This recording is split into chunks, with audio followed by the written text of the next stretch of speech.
आइए आज हम देखते हैं भारतीय संविधान का भाग 3।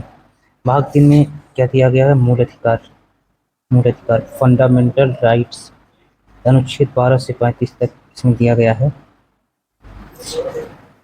मूल अधिकार को हम जानते हैं।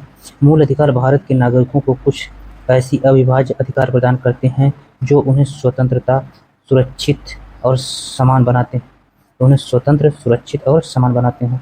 यह अधिकार भारतीय संविधान से प्रेरणा अमेरिकी संविधान से ली गई है। ये कहाँ के संविधान से लिया गया है? अमेरिकी संविधान से।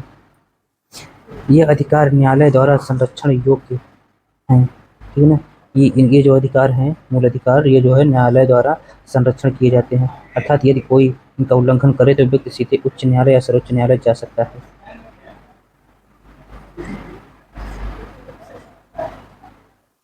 आगे देखते हैं इनकी मुख्य विशेषताएं। ये संविधान के भाग 3 में दिए गए। इन्हें मौलिक अधिकार इसलिए कहा गया है क्योंकि ये व्यक्ति के स्वतंत्र और गरिमामय जीवन जीने के लिए आवश्यक हैं। इन अधिकारों का उल्लंघन नहीं किया जा सकता जब तक कि वह संविधान के अनुसार उचित न हो। इसमें हम भाग 3 में अनुच्छेद 12 को देखते हैं। ये पहला अनुच्छेद है इसका। इसमें जो है राज्य की परिभाषा दी गई है। तो राज्य किसे कहा जाएगा उसके विषय में बताया गया है। तो राज्य में कौन कौन आएंगे? सरकार आएगी, संसद आएगी, राज्य आएगा, विधानमंडल आएगा, लोक प्राधिकरण आदि आएंगे, ठीक है ना। मतलब कि कोई इंडिविजुअल बॉडी, ठीक है, कोई इंडिविजुअल बॉडी जैसे रेल मंत्रालय हो गया, पुलिस डिपार्टमेंट, ये सब जो है एक स्टेट के रूप में बोले जाएंगे, ठीक। तो अगर फंडामेंटल राइट, मूलभूत अधिकार का उल्लंघन होता है तो उसका उत्तरदायित्व कौन होगा? इसका उद्देश्य क्या है देख लेते हैं। बताता है कि कौन कौन कौन इन मूल अधिकारों के खिलाफ उत्तरदायी होगा, ठीक है। अगर मूल अधिकारों का हनन होता है तो उसके लिए उत्तरदायी कौन होगा, ठीक है। तो वो जो है इंडिविजुअल बॉडी। इसके विषय में एक शब्द बोला गया, स्टेट, ठीक है ना, यानी राज्य। आगे देखते हैं आर्टिकल 13, अनुच्छेद 13। इसमें बताया गया विधियों की असंगति। मतलब कि यदि कोई कानून मूल अधिकारों का उल्लंघन करता है तो वह शून्य हो जाएगा। अनुच्छेद 13 ये बताता है कि अगर कोई ऐसा कानून जो मूल अधिकारों का उल्लंघन करता है, ठीक, तो वो जो है क्या माना जाएगा? शून्य मान लिया जाएगा। इसका उद्देश्य क्या है? संविधान सर्वोच्च है, कोई भी का कोई भी कानून मूल अधिकारों के खिलाफ नहीं हो सकता है। आगे हम बात करते हैं कि जो मूल अधिकार में जो है, जो हमारे मूल अधिकार जो है कितने हैं? हमारे मूल अधिकार हैं छह प्रमुख मूल अधिकार हैं। उनमें से हम पहला मूल अधिकार देखते हैं, समानता का अधिकार है। समानता के अधिकार के विषय में अनुच्छेद 14 से लेकर 18 तक चर्चा की गई है। तो 14 में ये बताया गया है कि 14 में कानून के समक्ष समानता, यानी कानून के समक्ष जो है, जो भी कानून रहेगा उसके सामने हर कोई जो है समान रहेगा, उसमें कोई भेदभाव नहीं किया जाएगा। इसे जो है अनुच्छेद 14 को जो है भारतीय लोकतंत्र की क्या कहा जाता है? रीढ़ कहा जाता है, ठीक है ना। यह हर नागरिक को भरोसा देता है कि वह समान अधिकारों का हकदार है, ठीक, और उसके साथ कोई अन्याय नहीं होगा।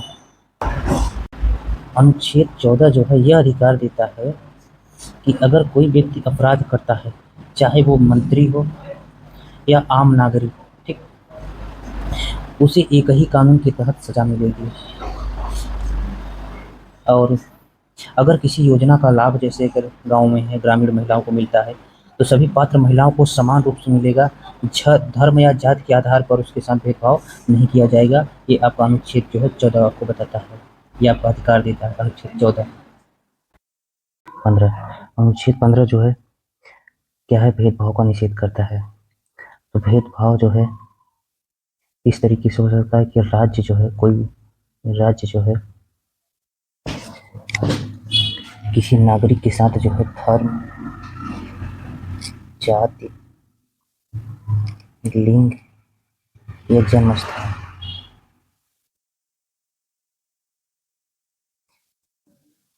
धर्म, जाति, लिंग या जन्म स्थान के आधार पर भेदभाव नहीं कर सकता है। ये जो है आर्टिकल 15 में जो है प्रावधान किया गया है। इसी आर्टिकल का भाग है 15(3). आर्टिकल 15 का 3 जो है इसमें बताया गया है कि कोई राज्य जो है महिलाओं और बच्चों के लिए विशेष प्रावधान बना सकता है, जैसे छात्रवृत्ति, सुरक्षित बसें, मातृत्व अवकाश, ये सब जो है एक विशेष प्रावधान बना सकता है आर्टिकल 15(3) के अंतर्गत। आगे देखते हैं कि इसी आर्टिकल 15 में आर्टिकल 15(4) में है बताया गया है कि जो राज्य जो है सामाजिक और शैक्षणिक रूप से पिछड़े वर्गों, अनुसूचित जातियों, एससी और एसटी को जो है आरक्षण का प्रावधान किया गया है। सामाजिक रूप से पिछड़े एससी एसटी वर्गों को जो है आरक्षण का प्रावधान किया गया है। अनुच्छेद 15 में ही 15 जो है 15(5) में ये प्रावधान किया गया है कि राज्य शैक्षणिक संस्थानों, सरकारी गैर सरकारी में पिछड़े वर्गों ओबीसी के लिए जो है आरक्षण की व्यवस्था की गई है। माइनॉरिटी संस्थान इसमें छोड़कर जो है प्रावधान किया गया है। आगे देखते हैं अनुच्छेद 15 में ही 15 का जो है पार्ट 6 में इसमें प्रावधान किया गया है कि आर्थिक रूप से कमजोर ईडब्ल्यूएस को जो है शिक्षा और नौकरियों में जो है आरक्षण की व्यवस्था की गई है। इस प्रकार जो है अनुच्छेद 15 जो है भारत में सामाजिक समानता सुनिश्चित करता है। यह सुनिश्चित करता है कि हर व्यक्ति को समान अवसर और सम्मान मिले और जरूरतमंदों को विशेष सहारा मिले।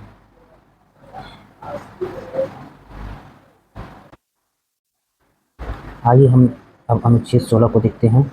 अनुच्छेद 16 में क्या बताया गया? सार्वजनिक रोजगार में समान अवसर। सार्वजनिक रोजगार में समान अवसर, इसकी उपधाराएं भी हैं। आइए हम उनकी उपधाराओं के विषय में विस्तार से चर्चा करते हैं। तो आर्टिकल 16 का जो है धारा 1, उसमें ये बताया गया है कि राज्य सभी नागरिकों को राज्य के अधीन किसी कार्यालय या पद के संबंध में समान अवसर प्रदान करेगा। यानी हर नागरिक को सरकारी नौकरी में के लिए बराबरी का अधिकार होगा। उदाहरण मान लीजिए, तो यूपीपीएससी की परीक्षाओं में भारत का कोई भी नागरिक बैठ सकता है, कोई भेदभाव उसके साथ नहीं होगा। आगे देखते हैं आर्टिकल 16 का जो है धारा 2, इसमें क्या प्रावधान किया गया है कि राज्य किसी भी व्यक्ति के साथ केवल धर्म, मूल वंश, जाति, लिंग, वंश या जन्म स्थान के आधार पर भेदभाव नहीं करेगा। धर्म, मूल वंश, जाति, लिंग, वंश या जन्म स्थान के आधार पर भेदभाव नहीं करेगा। यानी कि धर्म, जाति, लिंग आदि के आधार पर सरकारी नौकरी में भेदभाव नहीं किया जा सकता। उदाहरण जैसे ले लेते हैं, यदि कोई महिला उम्मीदवार है तो केवल महिला होने के कारण से नौकरी से वंचित नहीं किया जा सकता है।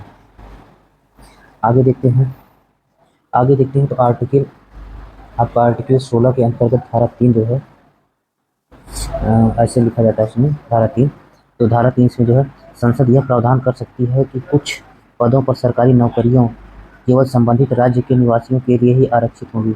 ये जो है इम्पोर्टेंट है, अक्सर एग्जाम में पूछा जाता है। तो आर्टिकल 16(3) में जो है आरक्षण से संबंधित प्रावधान है, यानी स्थानीय निवासियों के लिए प्राथमिकता, यानी जो उस स्टेट के लोग रहते हैं तो उनको जो है स्थानीय निवासियों को प्राथमिकता देने का कानून संसद बना सकती है। उदाहरण, तेलंगाना राज्य में केवल तेलंगाना निवासियों के लिए कुछ पद आरक्षित हों, यह संसद द्वारा कानून के तहत संभव है। आगे देखते हैं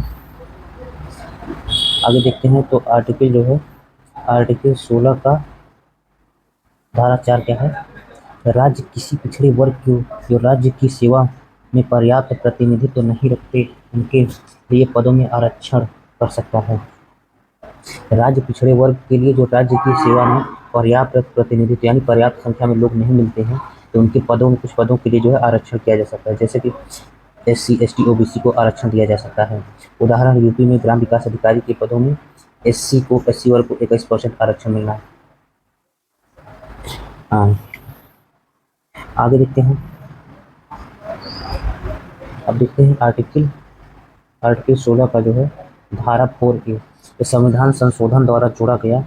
तो इसमें यह बताया कि राज्य को यह शक्ति है कि वह एससी, एसटी वर्ग के लिए पदोन्नति में आरक्षण लागू करे यदि उन्हें पर्याप्त प्रतिनिधित्व नहीं मिला। अगर इसमें कह रहा है कि पर्याप्त प्रतिनिधित्व नहीं है तो उसके लिए जो है एससी, एसटी वर्ग को जो है पदोन्नति द्वारा जो है आरक्षण लागू करके उनको आगे बढ़ाया जा सकता है। यदि किसी विभाग में एससी कर्मचारियों की संख्या बहुत कम है तो उन्हें प्रमोशन में आरक्षण दिया जा सकता है। आगे देखते हैं कि आर्टिकल 16 का 4B, धारा 4B, संविधान संशोधन द्वारा जिसमें जोड़ा गया, यदि किसी वर्ष में आरक्षित पद नहीं भर पाए तो अगले वर्षों में वे जोड़े जा सकते हैं और उन्हें कुल आरक्षण सीमा में नहीं गिना जाएगा। कह रहा है कि अगर कोई पद खाली रह रहा है तो अगले वर्ष में उन पदों को आरक्षित पद में जोड़ लिया जाए।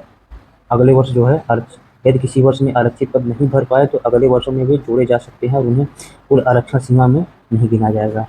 उदाहरण से समझ लेते हैं, यदि 2023 में ओबीसी के 5 पद खाली रह गए तो 2024 में मिलाकर 10 पद ओबीसी के लिए आरक्षित किए जा सकते हैं। आगे देखते हैं, ये जो है आर्टिकल 16 का धारा 5, इसमें यह प्रावधान किया गया है कि किसी धार्मिक या भाषाई संस्था को यह अधिकार होगा कि वह अपने धर्म या भाषा के लोगों को ही रोजगार दे, यानी धार्मिक संस्थाओं को विशेष छूट मिलती है। उदाहरण, गुरुद्वारा समिति अपने स्कूल में केवल शिक्षक ही नियुक्त कर सकती है। अगला आर्टिकल हम देखते हैं अनुच्छेद 17। अनुच्छेद 17 में जो है छुआछूत की समाप्ति की बात की गई है। इसमें बताया गया है कि भारत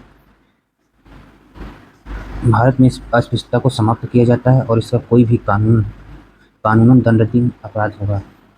ठीक है, कोई अगर छुआछूत का भेदभाव करता है तो उसे कानूनी रूप से जो है दंडित किया जाएगा। अनुच्छेद 18 में जो है उपाधियों का अंत, जैसे राजा, सर आदि की जो है उपाधि मिलती है, इनका अंत कर दिया गया है। अनुच्छेद 18 का उद्देश्य भारत में सामाजिक समानता बनाए रखना, उपाधियों के माध्यम से किसी विशेष का दर्जा की परंपरा को खत्म करना,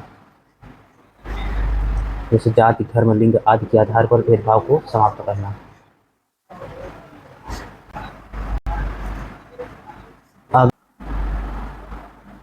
आइए आज हम देखते हैं कि फंडामेंटल राइट का जो है दूसरा पार्ट, स्वतंत्रता का अधिकार, राइट टू फ्रीडम, यह अनुच्छेद 19 से 22 तक दिया गया है। और अनुच्छेद 19 में जो है 6 प्रकार की स्वतंत्रता का प्रावधान किया गया है। बोलने की स्वतंत्रता, इसमें आपकी अगर पूछा जाता है प्रेस की स्वतंत्रता तो किस अनुच्छेद में है, आप बताएंगे 19 में। एकत्र होने, कहीं भी इकट्ठा होने की स्वतंत्रता, संघ बनाने की स्वतंत्रता, स्थान पर परिभ्रमण, किसी जगह घूमने की स्वतंत्रता, व्यवसाय इत्यादि, कोई भी व्यवसाय करने की जो है छूट जो है अनुच्छेद आपके 19 के अंतर्गत दिया गया है। आइए हम समझते हैं अनुच्छेद 20। अनुच्छेद 20 में कह रहा है अपराध कानून से संरक्षण। अगर कोई अपराध हो जाता है उससे आपको कानूनी संरक्षण कैसे मिलेगा, आपका क्या राइट है फंडामेंटल राइट के अंतर्गत, इसको हम डिटेल से समझते हैं। हमारा जो अनुच्छेद 20 है, अनुच्छेद 20 जो है आपराधिक मामलों में संरक्षण का अधिकार देता है। अगर कोई अपराध हो जाता है तो आपको कानून से कैसे संरक्षण मिलेगा उसके विषय में अनुच्छेद 20 में चर्चा की गई है। जब किसी व्यक्ति पर अपराध का आरोप लगता है तो यह अनुच्छेद उससे 3 तरह की सुरक्षा देता है। पहली सुरक्षा यह है कि पूर्वव्यापी दंड नहीं, मतलब कि जो कानून वर्तमान में चल रहा है, जब अपराध हुआ है उसी के अनुसार अपराधी को सजा दी जाएगी, आगे पीछे कानून के अनुसार नहीं। तो इसमें बताया कि कोई व्यक्ति किसी ऐसे काम के लिए सजा नहीं पाएगा जो जब किया गया था तब अपराध नहीं था। ठीक, आगे देखते हैं, दैतीय दंड से सुरक्षा, डबल जियोपार्डी, मतलब कि एक अपराध के लिए एक ही सजा। आपका अनुच्छेद किसके अंतर्गत, 20 के अंतर्गत। किसी व्यक्ति को एक से अधिक अपराध के लिए 2 बार सजा नहीं दी जा सकती है। तो किसी व्यक्ति को एक ही अपराध के लिए 2 बार सजा नहीं दी जा सकती है, ठीक है ना, एक ही अपराध के लिए 2 बार सजा नहीं दी जाएगी। आगे देखते हैं,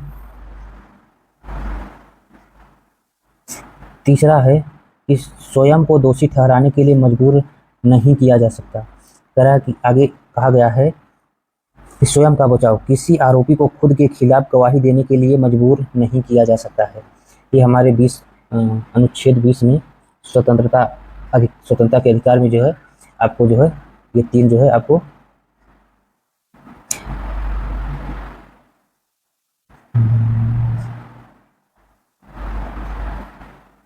जो है 3 तरह की क्या सुरक्षा दी गई है।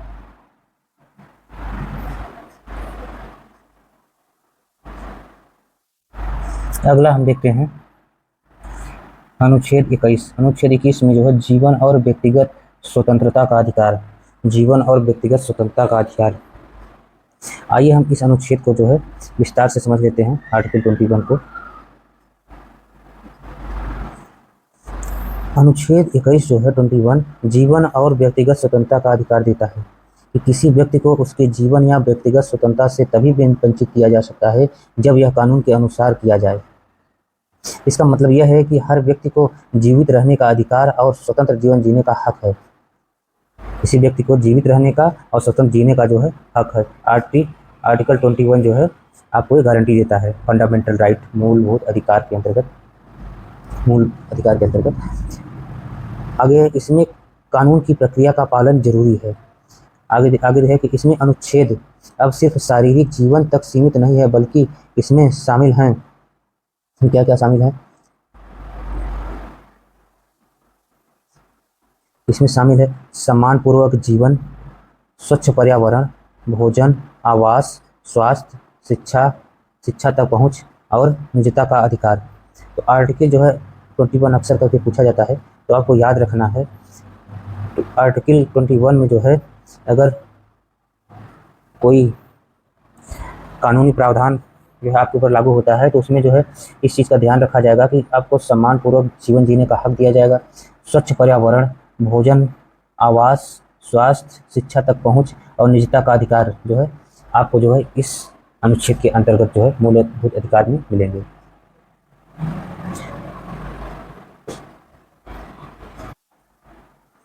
आइए हम अगला अनुच्छेद देखते हैं, अनुच्छेद 21A, ठीक, शिक्षा का अधिकार।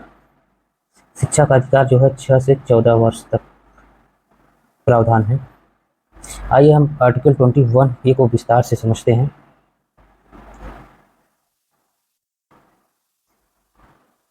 अनुच्छेद 21A को हम समझते हैं तो शिक्षा का अधिकार ये जो है 21A जो है भारतीय संविधान में 86वां संविधान संशोधन, आपको याद रखना है, कई बार पूछा जाता है, IMP इंपॉर्टेंट है।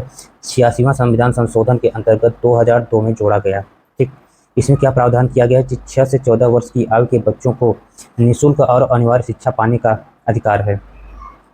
आगे क्या है, सरकार की जिम्मेदारी है कि वह सभी बच्चों को सरकारी स्कूल में मुफ्त शिक्षा दे। यह शिक्षा मूलभूत एलिमेंट्री स्तर की होनी चाहिए। तो आपके आर्टिकल 21A में जो है ये प्रावधान किया गया है, ठीक, शिक्षा का अधिकार। ये जो है 86वां संविधान संशोधन 2002 के अंतर्गत जोड़ा गया है, इसको याद रखना है आपको। आइए अब देखते हैं अनुच्छेद जो है 22 भारतीय संविधान के अनुच्छेद 22, इसमें दिया गया है कि गिरफ्तारी और निरोध से संरक्षण। आइए इसके हम विस्तार से चर्चा करते हैं इसके विषय में। आइए हम अनुच्छेद 22 को विस्तार से समझते हैं। तो अनुच्छेद 22 गिरफ्तारी और हिरासत से संबंधित अधिकार इसमें दिया गया है। इसमें बताया गया कि किसी व्यक्ति को गिरफ्तार किया जाता है तो उससे कुछ विशेष कानून अधिकार मिलते हैं। अगर मामला सामान्य गिरफ्तारी से संबंधित है तो उसे कारण बताया जाए कि क्यों गिरफ्तार किया गया है। दूसरा, उसमें वकील लेने का उसको अधिकार है। तीसरा, उसको अधिकार है कि 24 घंटे के भीतर उसको मजिस्ट्रेट के सामने पेश किया जाए। चौथा, उसको अधिकार है कि उससे मनमानी हिरासत न की जाए। ठीक, लेकिन कुछ विशेष प्रावधान गिरफ्तारी के संदर्भ में है, उसको हम देखते हैं। तो अगर कोई मामला विशेष है, राष्ट्रीय हित से जुड़ा हुआ है, राष्ट्रीय सुरक्षा से जुड़ा हुआ है, तो उसके लिए अलग प्रावधान है, इसको हम देखते हैं। तो लेकिन अगर कोई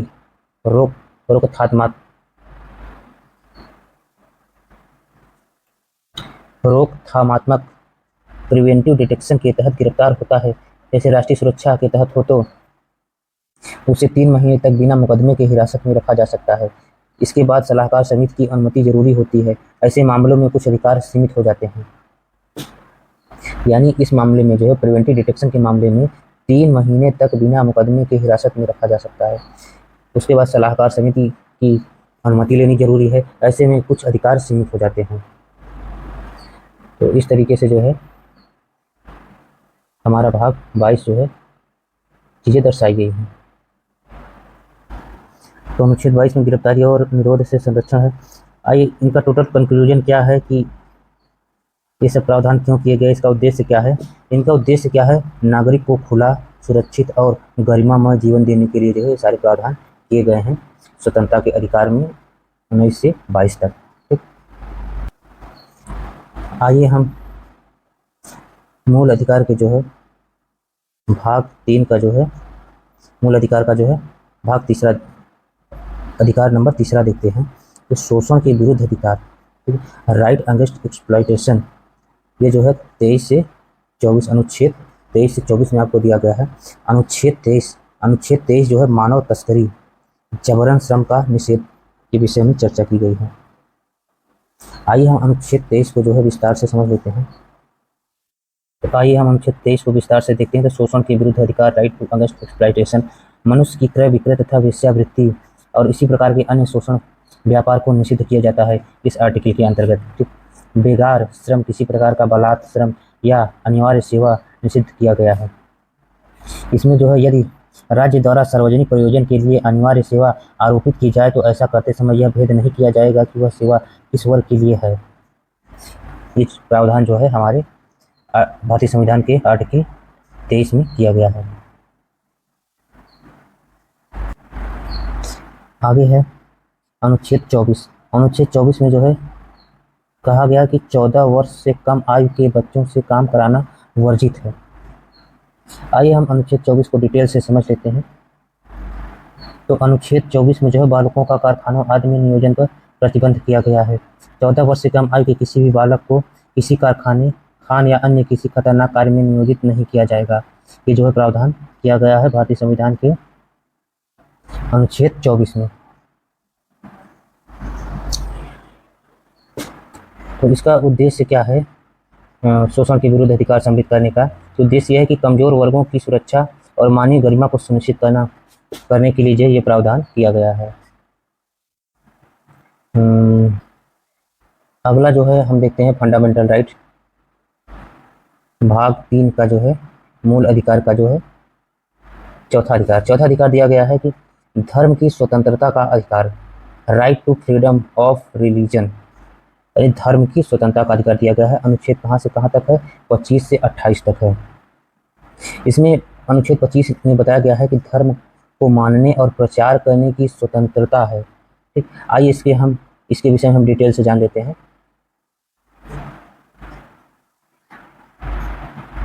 आइए हम अनुच्छेद 25 को समझ लेते हैं।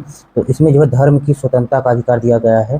तो इसमें बताया गया है कि प्रत्येक व्यक्ति जो अपने धर्म को मानने, उसका पालन करने, प्रचार करने का अधिकार रखता है। कोई भी व्यक्ति है, अगर कोई किसी धर्म को मानता है तो उसका जो है पालन करने का, उसका प्रचार करने का उसको जो है अधिकार है।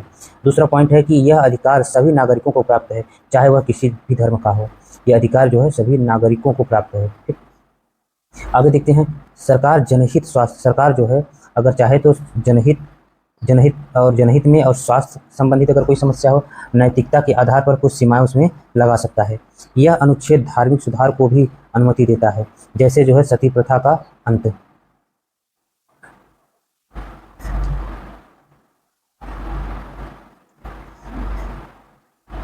तो इसका हम उदाहरण देख लेते हैं कि कोई व्यक्ति अगर मंदिर जाए या मस्जिद जाए या प्रचार करे, वो स्वतंत्र है जब तक कि वह दूसरे की स्वतंत्रता में हस्तक्षेप ना करे। इस तरीके से जो है हमारे अनुच्छेद 25 में जो है प्रावधान किया गया है।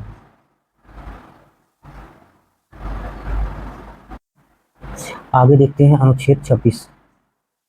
अनुच्छेद 26 में क्या दिया है? धार्मिक संस्थाओं का संचालन। आइए अनुच्छेद 26 को हम जो है डिटेल से समझते हैं। अनुच्छेद 26 में जो है प्रावधान किया गया धार्मिक संस्थानों की स्वतंत्रता। इसमें कहा गया कि प्रत्येक धर्म के अनुयायियों को धार्मिक संस्थान, मंदिर मस्जिद जैसे हो गए, गुरुद्वारे हो गए, स्थापित करने, चलाने और प्रतिबंधित करने की स्वतंत्रता है। ऐसे संस्थान अपने धार्मिक कार्य कर सकते हैं, अपनी संपत्ति रख सकते हैं और उनका प्रबंधन कर सकते हैं। उदाहरण जैसे हम समझ लेते हैं, कोई धर्म अपने मठ, गुरुद्वारा, चर्च, मस्जिद स्थापित कर सकता है और उसमें कार्यों को संचालन कर सकता है।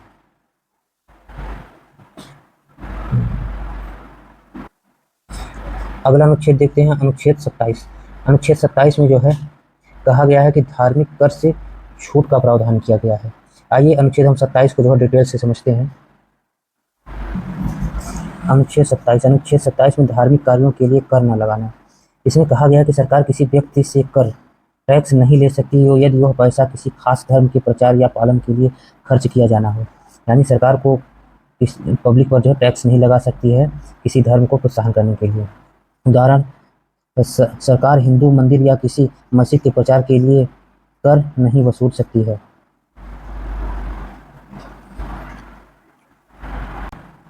अगला अनुच्छेद है अनुच्छेद 28। इसमें जो है शैक्षणिक संस्थानों में धार्मिक शिक्षा पर नियंत्रण, यानी शैक्षणिक संस्थान जो होते हैं उनमें धार्मिक शिक्षा पर जो है नियंत्रण का जो प्रावधान किया गया है अनुच्छेद 28 में। आइए इसको हम विस्तार से समझ लेते हैं। अनुच्छेद 28 में जो है धार्मिक शिक्षा से संबंधित अधिकार दिया गया है। कोई भी सरकारी विद्यालय या संस्थान धार्मिक शिक्षा नहीं दे सकता है, लेकिन अगर कोई संस्थान धार्मिक संस्था द्वारा संचालित है और सरकार से केवल अनुदान पाता है तो वह धार्मिक शिक्षा दे सकता है, परंतु उसमें छात्रों को जबरदस्ती भाग लेने के लिए बाध्य नहीं किया जा सकता है। इसको उदाहरण से समझ लेते हैं कि सरकारी स्कूलों में धार्मिक शिक्षा नहीं दी जाएगी, लेकिन मिशनरी स्कूल में दी जा सकती है, बशर्ते छात्रों को मजबूर न किया जा सके। तो इस प्रकार से हम देखते हैं कि धर्म की स्वतंत्रता का अधिकार जो है, मूलभूत अधिकार जो दिए गए हैं 25, 26, 27, 28, इनका मुख्य सार क्या है कि धर्मनिरपेक्ष भारत की भावना को मजबूत करना।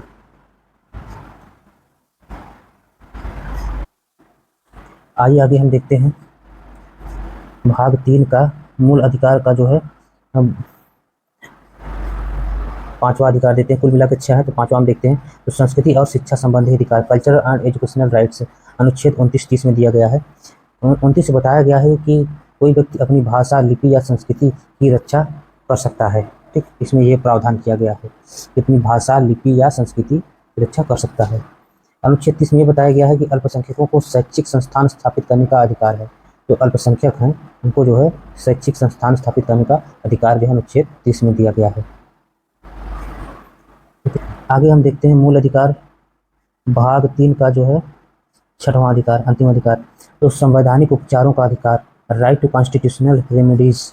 ठीक, इसको जो है अनुच्छेद 32, ये IMP है, अक्सर करके एग्जाम में पूछता है। इससे बताया गया कि यदि कोई मूल अधिकार का उल्लंघन करता है, जो ऊपर हम पढ़ चुके हैं, उनका कोई उल्लंघन करता है तो नागरिक प्रत्यक्ष रूप से सुप्रीम कोर्ट में जा सकता है। इसमें 5 प्रकार की रिट, कौन कौन से, हैबियस कॉर्पस, मैंडमस, सर्टियोरारी और प्रोविजन को वारंटो जारी की जा सकती है। इसका उद्देश्य क्या था? अन्य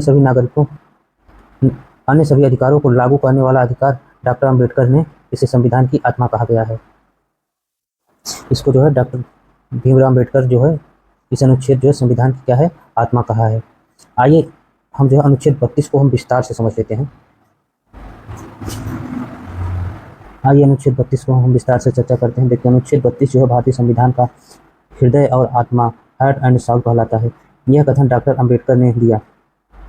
यह वह अनुच्छेद है जो नागरिकों को उनके मौलिक अधिकारों के उल्लंघन पर सीधे उच्चतम न्यायालय में जाने का अधिकार देता है। संविधान के अनुच्छेद 32 में क्या क्या कहता है? संविधान का अनुच्छेद 32 के अंतर्गत निम्नलिखित प्रावधान किए गए हैं। इसमें 32 के अंतर्गत हम देखते हैं कि यदि किसी नागरिक को कोई मौलिक अधिकार, फंडामेंटल राइट का उल्लंघन होता है तो वह प्रत्यक्ष रूप से उच्चतम न्यायालय में जा सकता है। 32(2) में प्रावधान किया गया है कि सुप्रीम कोर्ट जो है, सुप्रीम कोर्ट नागरिक को उसका अधिकार दिलवाने के लिए उपयुक्त आदेश, दिशा निर्देश या रिट जारी कर सकता है। आगे 32(3) में जो है संसद को अधिकार है कि वह रिट जारी करने के लिए अन्य न्यायालयों को भी शक्ति प्रदान कर सकता है। इसमें जो प्रावधान किया, संसद को अधिकार दिया गया कि वह रिट जारी करने के लिए अन्य न्यायालयों को भी शक्ति प्रदान कर सकता है। 32(4) में प्रावधान किया गया कि इस अनुच्छेद के अंतर्गत दिए गए अधिकारों को निलंबित या हटाया नहीं जा सकता है जब तक संविधान में विशेष रूप से न कहा गया हो। जैसे आपातकाल में कुछ अधिकार निलंबित किए जा सकते हैं।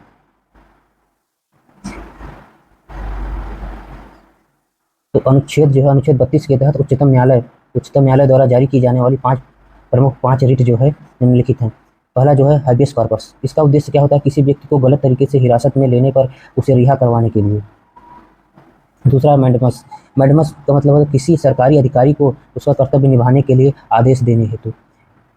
प्रोहिबिशन का मतलब है निचली अदालत को उसके अधिकार क्षेत्र से बाहर जाकर कोई काम करने से रोकने के लिए जो है उपयोग किया जाता है। और सर्टियोरारी को का मतलब है निचली अदालत के अवैध आदेश को रद्द करने के लिए। कोवारंटो में जो है यह पूछने के लिए कि कोई व्यक्ति किस अधिकार से सरकारी पद पर बैठा है। आगे देखते इसका महत्व क्या है इसका महत्व यह है कि यह मौलिक अधिकारों का कार्यान्वयन योग्य बनाता है, यह न्यायिक संरक्षण का साधन है, यह सरकार को नियंत्रित करने का प्रभावी तरीका है, यह नागरिकों को न्याय तक सीधी पहुंच देता है। आइए देखते हैं भारतीय संविधान के भाग 3 मूल अधिकार से संबंधित कुछ प्रश्न। तो इसमें पहला है, भारतीय संविधान के मूल अधिकार किस भाग में है? तो भाग किसमें है? 3 में। भारतीय संविधान के मूल अधिकारों की कुल संख्या कितनी है? 6। आगे देखते हैं, किस अनुच्छेद में राज्य की परिभाषा दी गई है? अनुच्छेद किसमें दिया गया है? 12 में। कानून के समक्ष समानता का प्रावधान किस अनुच्छेद में है? अनुच्छेद 14 में। कानून के समक्ष समानता याद रखना 14 में दिया गया है।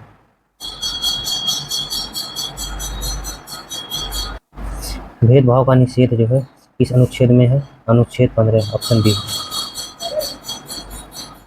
सार्वजनिक रोजगार में समान अवसर किस अनुच्छेद में है? अनुच्छेद 16 में। आगे देखते हैं, छुआछूत का अंत किस अनुच्छेद में है? 17। उपाधियों का अंत किस अनुच्छेद में है? अनुच्छेद 18 में। आगे देखते हैं, कितने प्रकार की स्वतंत्रता अनुच्छेद 19 में वर्णित है? तो 6 प्रकार की स्वतंत्रता। आगे देखते हैं, व्यक्तिगत स्वतंत्रता एवं जीवन का अधिकार किस अनुच्छेद में है? अनुच्छेद 21 में। आगे बात करते हैं, 6 से 14 वर्ष तक के बच्चों के लिए शिक्षा का अधिकार किस अनुच्छेद में है? अनुच्छेद 21A में, ऑप्शन सी।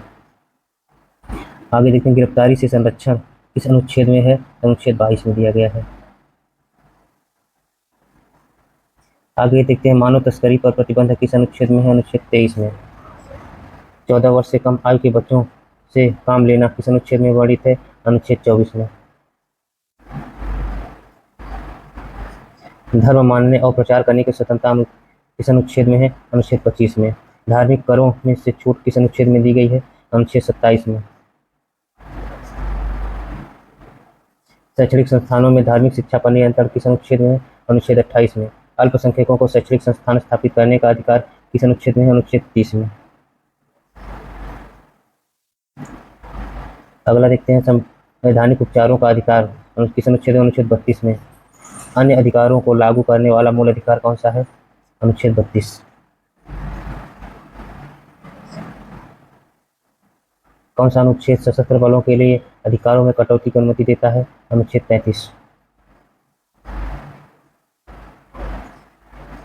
कौन सा अनुच्छेद आपातकाल में अधिकारों को निलंबन की बात करता है? अनुच्छेद 34।